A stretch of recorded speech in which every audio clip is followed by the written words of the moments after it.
ಇನ್ನು ವೀಕ್ಷಕರೇ, ನೀವು ಕೂಡ ಅನೇಕ ಸಮಸ್ಯೆಗಳಿಂದ ಬಳಲ್ತಾ ಇದ್ರೆ ಆಸ್ಟ್ರೋ ಪೂಜಾ ಸಂಸ್ಥೆಯನ್ನ ಸಂಪರ್ಕಿಸಬಹುದು. ಗುರುಗಳು ಹಾಗೂ ನುರಿತ ಜ್ಯೋತಿಷಿಗಳ ತಂಡದೊಂದಿಗೆ ಮಾತನಾಡಿ ನಿಮ್ಮ ಸಮಸ್ಯೆಗೆ ತಕ್ಕ ಪರಿಹಾರವನ್ನ ಕಂಡುಕೊಳ್ಳಿ. ಗುರುಜಿ ಅರುಣಾ ಅಂತ ವಾಟ್ಸ್ಆಪ್ ಮೂಲಕ ಸಂದೇಶವನ್ನ ಕಳಿಸಿದ್ರು, ಅವರನ್ನ ಮಾತಾಡ್ಸೋಣ. ನಮಸ್ತೆ ಮಾ. ನಮಸ್ತೆ, ಗುರುಜಿ ಇದ್ದಾರೆ, ಮಾತಾಡಿ. ನಮಸ್ಕಾರ, ಹೇಳಿ ಮಾ. ಅದೇ ಅವರ ಫಾಸ್ಟ್ ಗರ್ಲ್ ಫ್ರೆಂಡ್ ಇತ್ತು ಮುಂಚೆ, ಬಿಫೋರ್ ಮ್ಯಾರೇಜ್. ಅವ್ರದ್ದು ಕಟ್ ಆಯ್ತು. ಬಟ್ ನನ್ನೂ ಫಸ್ಟ್ ಇಷ್ಟಪಟ್ಟೆ. ನಾವು ಸ್ಕೂಲ್ ಕ್ಲಾಸ್ಮೇಟ್ ಇಷ್ಟಪಟ್ಟೆ ಅಂತಾನೆ ಲವ್ ಮ್ಯಾರೇಜ್ ಮಾಡಿ, ಲವ್ ಕಮ್ ಅರೇಂಜ್ ಮದುವೆ ಆಯ್ತು.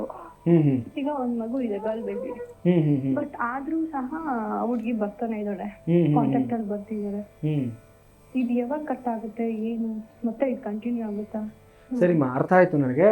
ನೋಡಿ, ನಿಮ್ದು ಶತಭಿಷ ನಕ್ಷತ್ರ, ಕುಂಭರಾಶಿ. ಮೊದಲನೇದಾಗಿ ಏನಂದ್ರೆ ನಿಮ್ದು ರಾಹು ನಕ್ಷತ್ರ ಆಗಿರೋದ್ರಿಂದ ಜೀವನದಲ್ಲಿ ನಿಮಗೆ ಕೆಲವೊಂದು ಇಲ್ಯೂಷನ್ಸ್ ಕ್ರಿಯೇಟ್ ಆಗುತ್ತೆ. ಅಂದರೆ ನೀವು ಅನ್ಕೊಂಡಿರೋ ಒಂದು ಹಂತದಲ್ಲಿ ನೀವೇನೋ ಅನ್ಕೊಂಡಿರ್ತೀರಾ, ಅದು ಪೂರ್ತಿ ಆಗೋದಿಲ್ಲ. ಅದು ಒಂದು ಡ್ರೀಮ್ಸ್ ಅನ್ನೋದು ಬ್ರೇಕ್ ಆಗ್ತಾ ಹೋಗುತ್ತೆ ನಿಮಗೆ.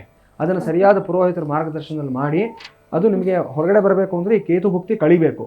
ಇದು 2026 ಮೇವರೆಗೂ ಸಹ ನಿಮಗೆ ಕೇತು ಭುಕ್ತಿ ಇರೋದ್ರಿಂದ ಆ ಸಮಯದವರೆಗೂ ಸಹ ಸ್ವಲ್ಪ ನಿಮ್ಮಿಬ್ಬರ ಮಧ್ಯದಲ್ಲಿ ಒಂದು ವಿರಸ, ಒಂದು ಇದು ಇರುವಂಥ ಸಾಧ್ಯತೆಗಳಿರುತ್ತೆ.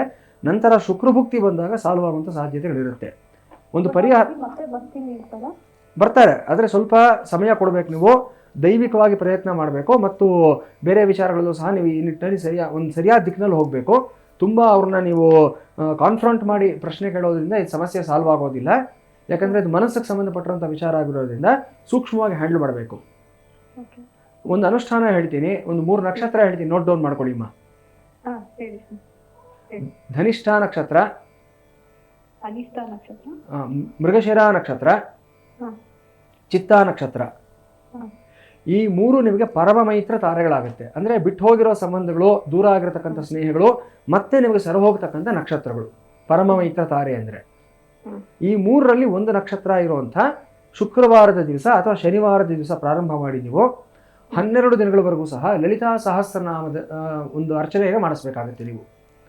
ಅದು ಹೇಗೆ ಅಂದರೆ ಸಂಪುಟೀಕರಣ ಕ್ರಮದಲ್ಲಿ ಮಾಡಿಸ್ಬೇಕಾಗತ್ತೆ. ಅಲ್ಲಿ ಕೆಲವು 2 ನಾಮಗಳಿದೆ. ಈ ನಾಮಗಳನ್ನು ನಾನು ನಿಮಗೆ ಬಹಿರಂಗವಾಗಿ ನಾನು ಹೇಳೋದಕ್ಕಾಗಲ್ಲ, ಯಾಕಂದರೆ ಇವೆಲ್ಲ ಕೆಲವು ರಹಸ್ಯವಾದ ಮಂತ್ರಗಳಾಗಿರೋದ್ರಿಂದ ನಿಮಗೆ ನಮ್ಮ ಸಪೋರ್ಟ್ ಟೀಮ್ ಕಾಂಟ್ಯಾಕ್ಟ್ ಮಾಡ್ತಾರೆ, ನಮ್ಮ ಕಾಲ್ ಸೆಂಟರ್ ಟೀಮ್ ನಿಮ್ಗೆ ಕಾಂಟ್ಯಾಕ್ಟ್ ಮಾಡ್ತಾರೆ. ಏನು ಅನುಷ್ಠಾನ ಮಾಡ್ಕೋಬೇಕು ಅನ್ನೋದನ್ನು ಪೂರ್ತಿಯಾಗಿ ನನಗೆ ವೈಯಕ್ತಿಕವಾಗಿ ತಿಳಿಸ್ತೀನಿ. ಈ ಅನುಷ್ಠಾನದಲ್ಲಿ ಆ ಸಂಪುಟೀಕರಣ ಕ್ರಮದಲ್ಲಿ ಲಲಿತಾ ಸಹಸ್ರನಾಮದಲ್ಲಿ ಸಿಂಧೂರಾರ್ಚನೆ ಅಥವಾ ಮಲ್ಲಿಗೆ ಅರ್ಚನೆ ನೀವು ಮಾಡ್ಕೊಂಡಿದ್ದಾದಲ್ಲಿ 12 ದಿನಗಳ ಕಾಲ ನಂತರ ಆ ಸಿಂಧೂರವನ್ನು ನೀವು ಹಣೆಯಲ್ಲಿ ಬೈತಲಲ್ಲಿ ಧಾರಣೆಯನ್ನು ಮಾಡ್ಕೋಬೇಕು. ಆವಾಗ ಅವ್ರನ್ನ ನಿಮ್ಮ ಕಡೆ ಆಕರ್ಷಣೆ ಮಾಡ್ಕೊಳ್ತಕ್ಕಂಥ ಸಾಧ್ಯತೆ ಇರುತ್ತೆ. ಗೊತ್ತಾಯ್ತಮ್ಮ? ಇದು ಮಾಡಿ ಖಂಡಿತ ಒಳ್ಳೇದಾಗತ್ತೆ. ನಿಮಗೆ ನಮ್ಮ ಕಾಲ್ ಸೆಂಟರ್ ಟೀಮ್ ನಿಮ್ಮನ್ನು ಕಾಂಟ್ಯಾಕ್ಟ್ ಮಾಡಿ ಇದರ ಬಗ್ಗೆ ಸಂಪೂರ್ಣವಾದ ಮಾಹಿತಿಯನ್ನು ಕೊಡ್ತಾರೆ. ಒಳ್ಳೇದಾಗಲಿ.